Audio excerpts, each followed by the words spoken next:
Hello. After 6 long months overseas, I was finally heading back to Oakland, ready to settle into civilian life. My time in the Air Force had taught me a lot: discipline, endurance, a steady focus, but there was nothing quite like the thought of being back home.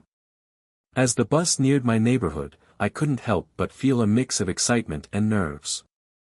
I'd been gone for so long, and Carla, my wife, had kept herself busy running my parents' business.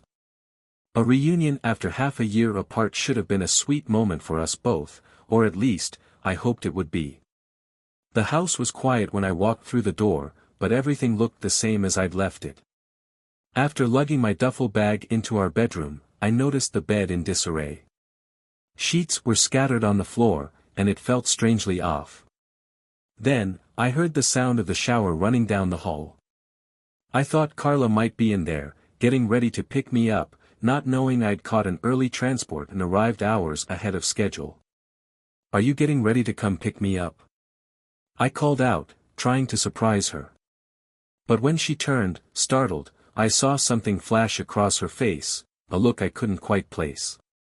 "You scared me half to death," she stammered, almost as if I'd caught her off guard. She wrapped a towel around herself, keeping her distance, and said, "What are you doing home so soon?" A chill went down my spine, but I brushed it off. After all, she wasn't expecting me yet. Still, I couldn't shake the feeling that something was different. We'd been married for 3 years, and we'd weathered a lot together. But the way she looked at me, the guarded way she acted, felt foreign. "Where's my welcome home?" I asked, hoping for a hug or a kiss, some sign she was happy to see me. But she just nodded, dismissing the question. I felt like a stranger in my own home. Trying to hide my disappointment, I headed to the laundry room to toss my travel clothes in the wash. As I waited for the machine to start, I couldn't help but think about how cold she'd seemed, how she barely looked at me. Something was definitely off. I decided to push aside the nagging thoughts and give her time. After all, 6 months was a long time to be apart. Maybe she just needed a little while to readjust to having me back. But as the evening went on, her distance only grew more apparent, her warmth toward me feeling like it had disappeared entirely. And the deeper that silence went, the more I started to worry.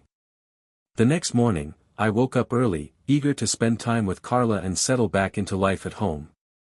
But when I reached for her, the other side of the bed was empty, sheets cold. She was already up, and I could hear her moving around in the kitchen, the sound of clinking dishes breaking the morning silence. I pulled on a t-shirt and went to join her, hoping for a warm reunion after our first night back together. But as soon as I entered the kitchen, I felt a subtle tension in the air. She barely glanced up from the coffee she was making. "Morning," she muttered, her eyes fixed on her mug as if it were the most interesting thing in the world. There was no warmth, no excitement, and certainly none of the affection I'd expected after 6 months apart. "Good morning," I replied, leaning in for a kiss, but she turned just enough that my lips brushed her cheek instead. I laughed it off, trying not to take it to heart. Maybe she wasn't a morning person, or maybe it was just an off day. But the feeling of unease crept back, and I couldn't shake it. Throughout the day, I watched her more closely, noticing little things that I hadn't picked up on at first. She was constantly on her phone, her screen lighting up with messages she'd swipe away before I could see who they were from. I wasn't the paranoid type, but her guarded behavior set me on edge. Any time I asked what she was doing, she'd offer a short answer and quickly change the subject. In the afternoon, I suggested we go out for lunch, maybe take a walk through the old neighborhood. But she shook her head, saying she had errands to run and that she was meeting up with a friend later. There was a time when she'd jump at the chance to spend time together, but now it felt like she was actively avoiding me. I felt foolish for even thinking it, but the more she brushed me off, the more my suspicions grew. I tried to remind myself that reuniting after a long separation could be tricky. Maybe she needed space to readjust. But in my gut, something felt wrong. I couldn't ignore how distant she was, how guarded she'd become. It was as if she'd built a wall between us while I was gone, and I was starting to realize that getting back to the life we'd once shared wasn't going to be as simple as I'd hoped. That night, as we sat on opposite ends of the couch, barely talking, I wondered if this was just temporary, or if I'd come home to a life that was no longer mine. A few days after coming home, I decided to visit my family's business. My dad had started a small auto repair shop years ago, and it was where I'd worked before joining the Air Force. My younger brother, Michael, had taken over most of the day-to-day operations while I was away. It felt good to reconnect, to step into the familiar hum of the shop, the smell of motor oil, and the banter between the guys. When I walked in, I wasn't surprised to find Carla there. She'd been helping manage the books and the administrative side while I was deployed. But what caught me off guard was how close she seemed with Michael. They were laughing over something at the counter, heads bent close as they looked at a document on the desk. She didn't even notice me at first. "Hey, am I interrupting something?" I asked, trying to keep my tone light. Michael looked up, surprised, but Carla barely reacted, giving me a quick smile before returning to whatever she'd been doing.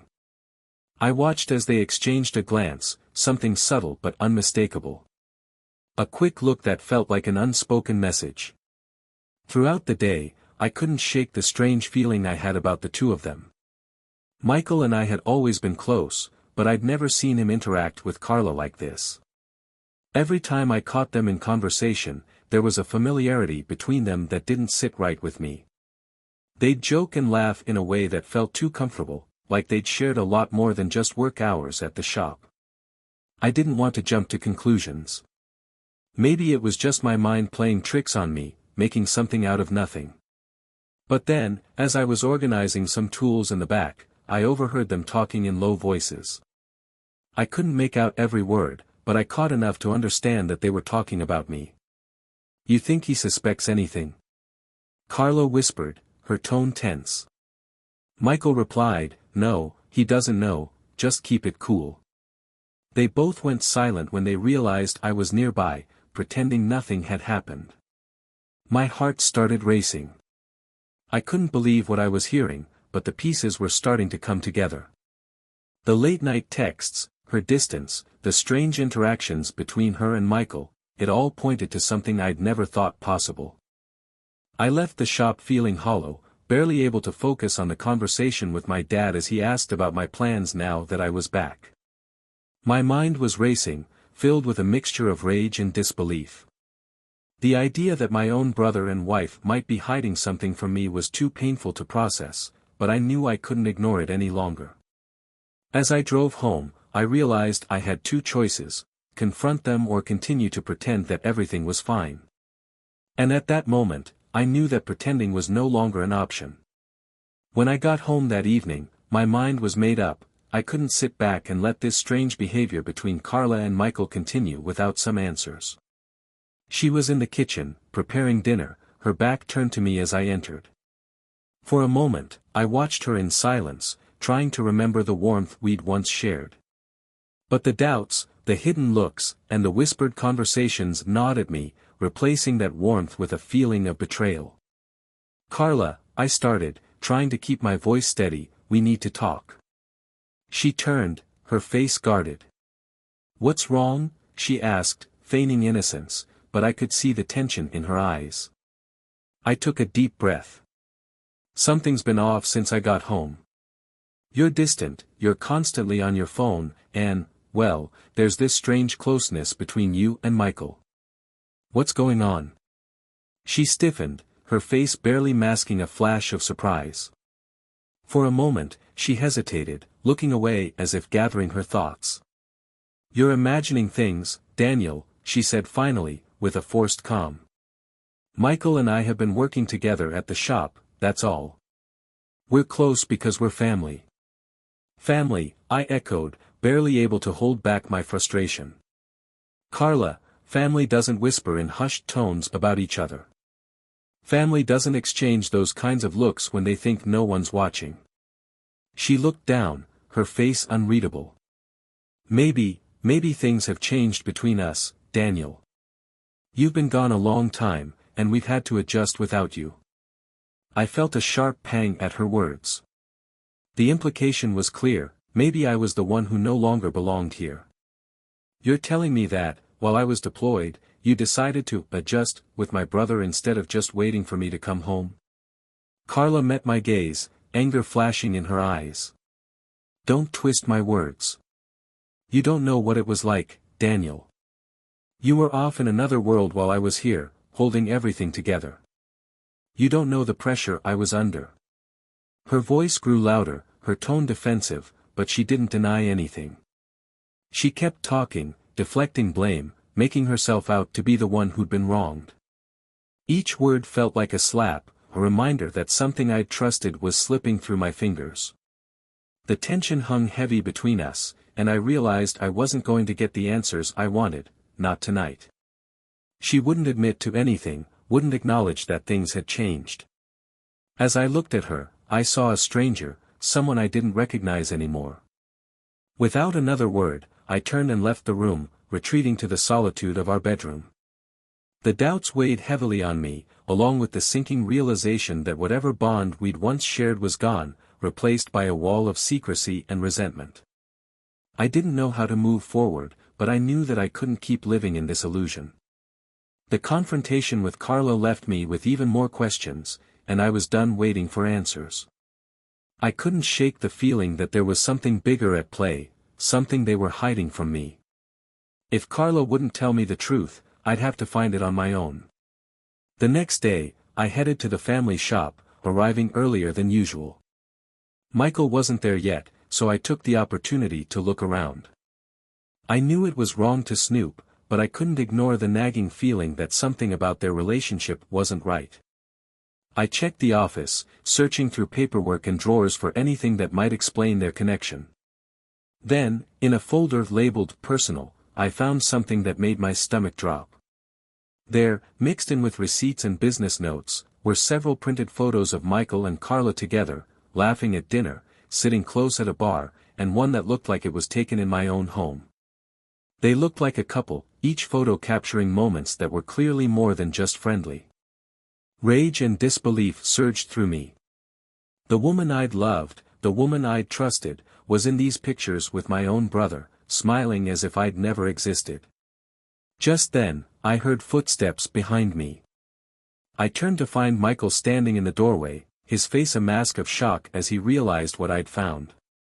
He opened his mouth to speak, but I cut him off. So, this is it? I demanded, holding up the photos.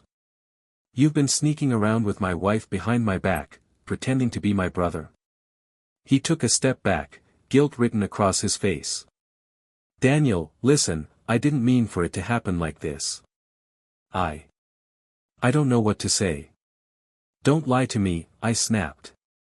How long has this been going on? Michael looked down, unable to meet my eyes. A few months, it started while you were away. We didn't mean for it to happen, Daniel, but we got close, and things just went too far. His words hit me like a punch to the gut.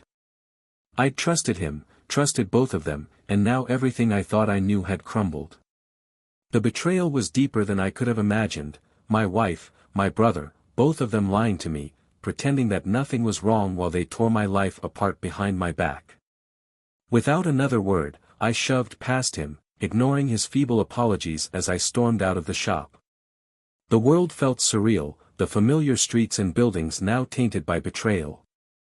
I needed space, needed time to process everything, but one thing was clear, nothing would ever be the same again.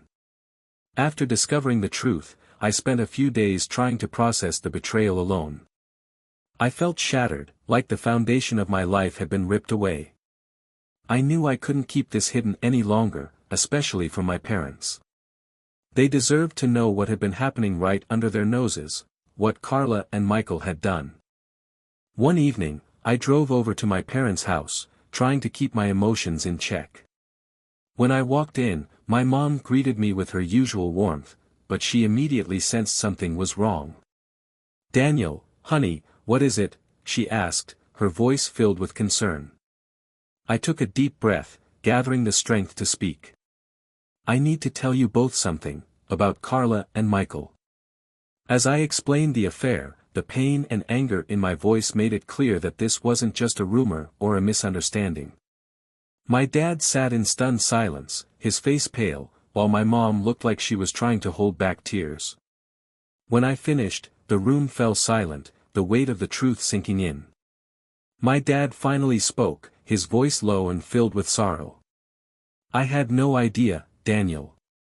I thought Carla was part of this family, that Michael knew better. They've betrayed us all." But then my mom looked away, avoiding my gaze. "Daniel," she started, hesitantly, "I didn't want to tell you this, but there were things I noticed while you were deployed, moments between Carla and Michael that seemed odd." I stared at her, stunned. "And you didn't say anything?" She shook her head, her voice trembling. "I thought I was imagining things. I thought maybe I was overreacting, that it was just them leaning on each other while you were away. I didn't want to hurt you if I was wrong." Hearing this made everything feel even worse, knowing that others had seen what I'd missed and that the betrayal ran so deep. My parents tried to console me, expressing their own anger at Michael and disappointment in Carla. They offered their support, promising to stand by me through whatever came next. Leaving their house that night, I felt a sense of both pain and relief. Pain from the fresh wounds they'd opened by revealing more about Carla and Michael's actions, but relief from knowing I wasn't alone in facing the truth. My family had been broken, but my parents were still there, ready to help me put the pieces back together. With their support, I knew that I could start rebuilding, but it was clear that it would mean letting go of the life I'd once known. After talking with my parents, I realized that staying in Oakland would only keep the wounds fresh. The thought of going back to the shop every day, of seeing Michael or hearing about Carla, was unbearable. I needed distance, a real break from everything that reminded me of the betrayal. I made the decision to leave the family business and move to a new city, where I could finally rebuild my life on my own terms.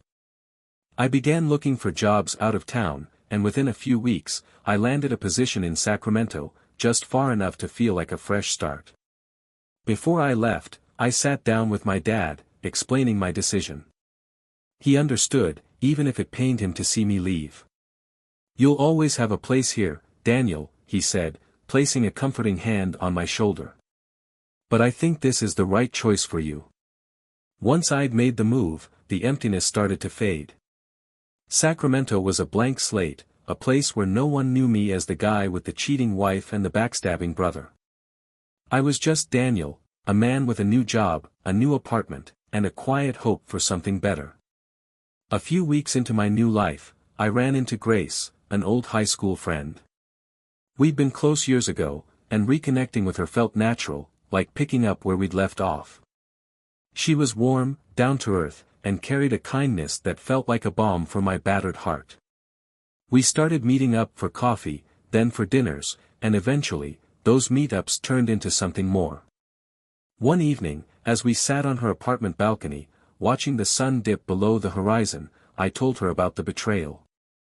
About Carla, about Michael, about how everything I thought I'd known had been ripped away. Grace listened without judgment, her hand resting gently on mine, offering a quiet strength I hadn't known I needed. "It sounds like you went through hell, Daniel," she said softly. "But you're here now. You've made it through, and you've got a whole new life ahead of you."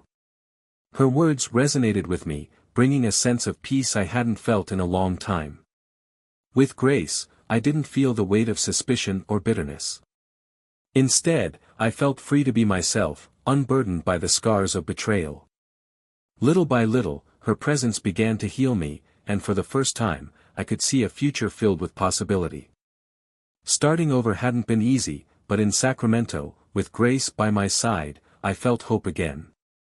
I was ready to let go of the pain, to embrace the life I'd started to rebuild, this time, on my own terms. Months passed, and the life I was building with Grace felt like something out of a dream.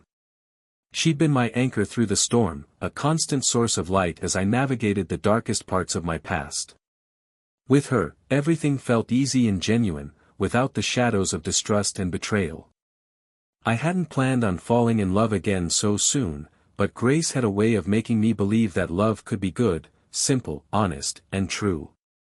We spent our weekends exploring new corners of Sacramento, cooking together, laughing over silly shows, and even planning little road trips to the coast. Slowly, her friends became my friends, and I started to feel like I belonged in this new city. The weight I'd carried since discovering Carla and Michael's betrayal finally began to lift. One evening, as we sat in our favorite restaurant, I looked across the table and realized just how far I'd come. Grace was talking about plans for the future, and the way she included me in those plans made me feel something I hadn't in years, a sense of home. The person I'd become, the life I was living, felt entirely my own. The pain and resentment of the past had been replaced with the joy of the present, and it was all because I'd found someone who saw me for who I was, scars and all.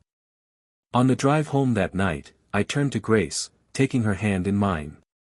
"I never thought I'd get here," I admitted.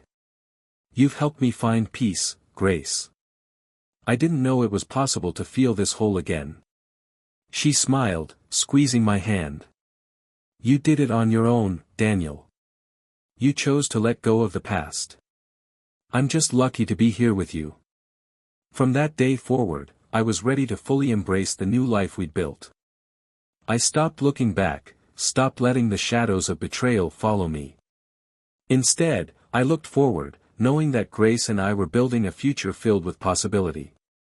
And for the first time, I felt that maybe the pain I'd endured had led me exactly where I was meant to be. As I stood with her, watching the sun rise over our new city, I knew I'd finally found peace. The past was behind me, and with Grace by my side, I was ready to step into a new chapter, a life of love, trust, and happiness that was mine to hold. Bye-bye.